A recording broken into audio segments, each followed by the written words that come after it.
To be honest, I only knew about Copenhagen because of its food scene. Or really, I knew about Noma, specifically from the TV show The Bear. So, what this means, when I arrived in Copenhagen, I realized I actually do not know what Danish food is at all. Even this idea of Danish food I had in my mind was really just what I've come to learn is the new Nordic movement. So, what really is Danish food? What is Danish Yeah, food? what is Danish food? What comes to your mind when you think about that? I don't know. I think about salt and crackers. Salt and crackers. Um, Okay. I think about cheese. Okay. Wow. Maybe like Yeah. some seafood. From the government's own website, okay, Danish food is based on historically available nearby or what could be farmed during Denmark's short summers. Okay, so So, so they got nothing. That's what you're saying. have you ever heard of rye bread? Yeah, No. it's like brown, right? Yeah, it's made with rye flour. I think Denmark also like does like a sourdough type of rye bread, and like That's at least what I've been eating, they've also like mixed in like a bunch of like sunflower seeds and random other stuff. It tastes wet. that's awful. Yeah, dry What do bread's you probably like? What do you eat in three. this? That's a good question. So one of Denmark's like most popular dishes, and it's probably like also in Sweden and Norway, is this thing called smørbrød. Okay, so basically you just get a slab of rye bread, and you put on some like butter. Like smørbrød literally means butter bread. So they get rye bread, they put on some butter, and then they just top it with whatever they want. So yeah, what what? Danish cuisine is fucking butter on bread with both on top. I quickly got introduced to small bread because it was the first meal I made in the culinary LLC. And I think that was my first introduction to the new Nordic principles. As Fisker and Jorgensen puts it, making small bread is also preserving some of the methods that the Nordic countries have been using for thousands of years, methods like smoking, pickling, and salting to conserve food. At the same time, this use of ancient, sustainable food practices is a core of the new Nordic ideal. But what is the new Nordic ideology?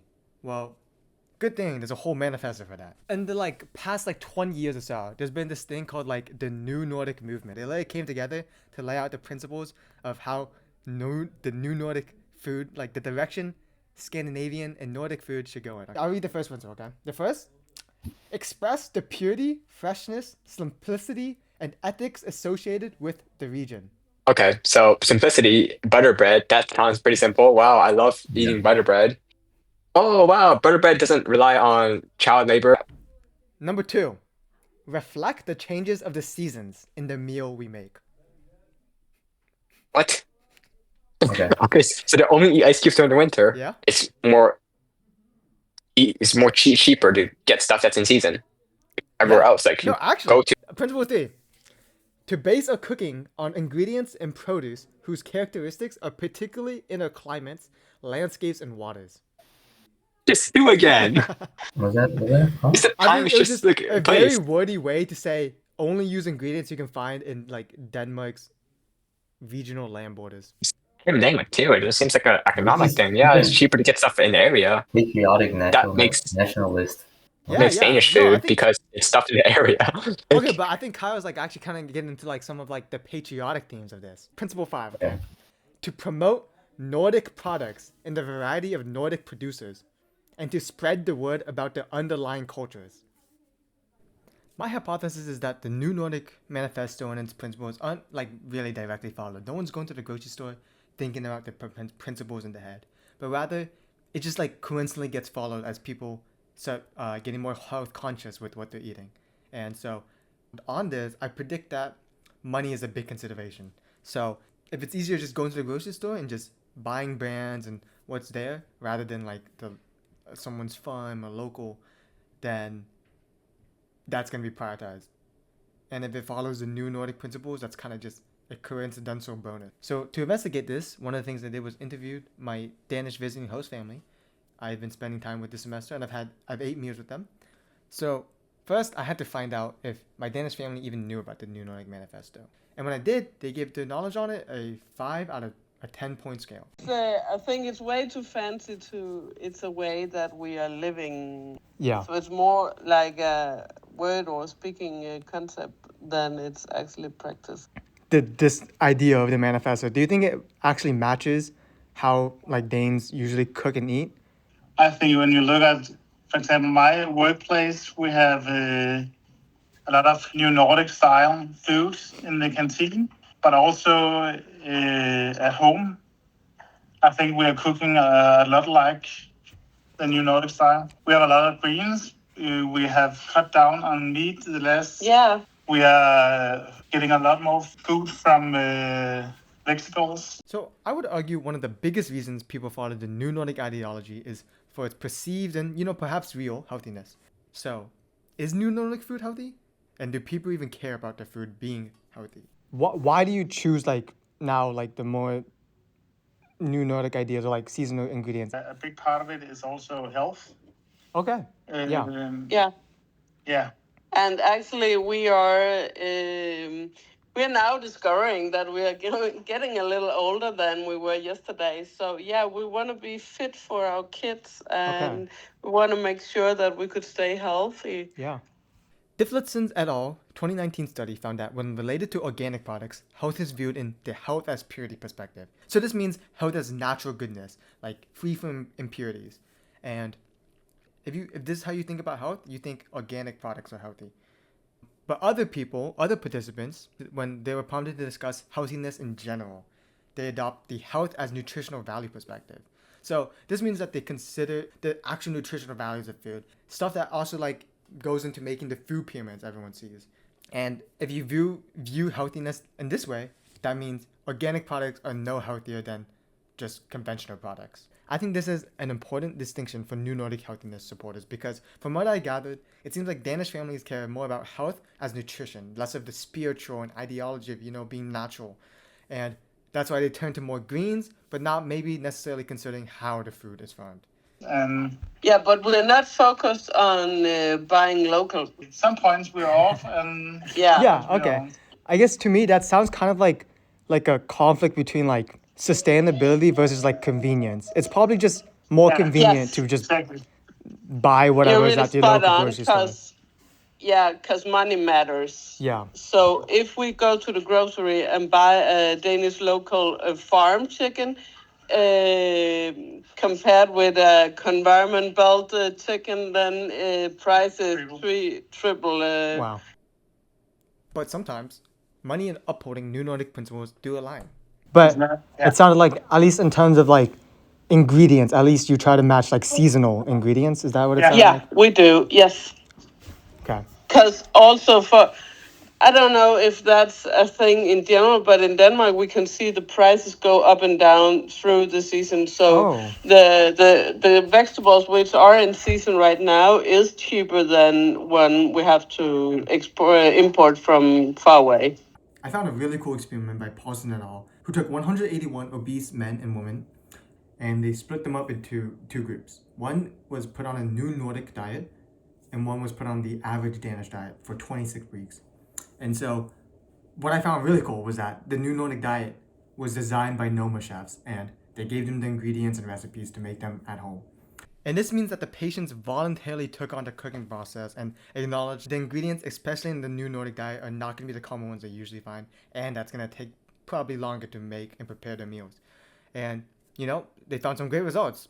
An ad libitum new Nordic diet produces weight loss and blood pressure reduction in obese individuals. And while the new Nordic diet group reported high satisfaction with the diet, the cost of the diet is an additional issue for the long-term acceptance and use of the new Nordic diet because some of the foods may be costly. The fine dining scene here is very highly tied to the new Nordic Manifesto. After all, it was written by chefs from these top fine dining restaurants. The founding chef of Noma, Rene Redzepi, for instance. And so I kind of want to explore it, just the social aspect of the new Nordic through these restaurants, right? Why do these restaurants exist? Why are they popular? And do Danes care about them? And so, what better way to do this than go to Noma? How much does Noma cost? Oh, okay, never mind. Do you think that the success of these restaurants benefit just the ordinary people of Denmark? You're gonna be needing to work in a souvenir shop or something like that before it pays. Yeah, I think when you're kind of going on vacation, the food experience, the dining experience can be a major part of a vacation or traveling abroad. Yeah. And I think in my opinion, even more so than like the actual like sites itself, which like you can kind of see, and then it's like it's cool and all, but like actually getting to like experience the new food, it's like I think it's like for me like a better experience Yeah, than and just like that's exactly probably why these fine dining restaurants are talking about the experience of your eating. And so I think one of the things that made me rethink about, the chef celebrity scene, especially in Copenhagen, was when I was talking to my site supervisor from my practicum, from my core course. I was in like a social cafe, but my site supervisor there, I was doing a different interview for a different class, and my site supervisor there said that, she really likes these restaurants because of the chefs that lead them. Rasmus Monk, who has The Alchemist for the second time voted best chef of the year in the world. And he's actually providing food for the homeless. He started that during Corona, and he still does that, even though he has The Alchemist, which is world known for being one of the best restaurants in the world. As long as influential people like him bring awareness about the fact that we have a lot of people who need help. Yeah. Because actually, chefs in Denmark are the new rock stars. So what is the takeaway here? Nothing about the new Nordic ideas are bad. They're just perhaps a bit too idealistic, not very helpful for practical translation. And, people follow them, of course, because they still generally outline, healthy eating styles, which people like. No one wants to think that they're unhealthy. Citation needed for that, but so I think what I'm trying to take away here is actually really well worded, and probably better worded, in Cohen's book about food identity, where she says, food is part of the presentation of self in everyday life. As much as one performs one's racial, ethnic, gender, religious, national, or class identity, eating is often predetermined by who we think we are and how we want to project to others. So this is seen by people who really want to uphold like New Nordic ideals. They definitely have an identity. They have an identity of themselves, and they care about, the seasonality of the ingredients and where they're sourcing what they eat. But Cohen also says food identity also arguably intersects with how we and others perceive our bodies, and thus can be related to fatness or thinness. So this is where the nutrition aspect comes in, why people start getting health conscious with their food, and why it starts to overlap with new Nordic ideals. Now I'm leaving, and I'm honestly craving frikadelle with some of the red cabbage. So I think Danish food really left an impression on me, and even past the taste and enjoyment, I think learning about Danish cuisine has just made me think about food in a totally different way. Yeah, do you know the restaurant Noma? Like melanoma?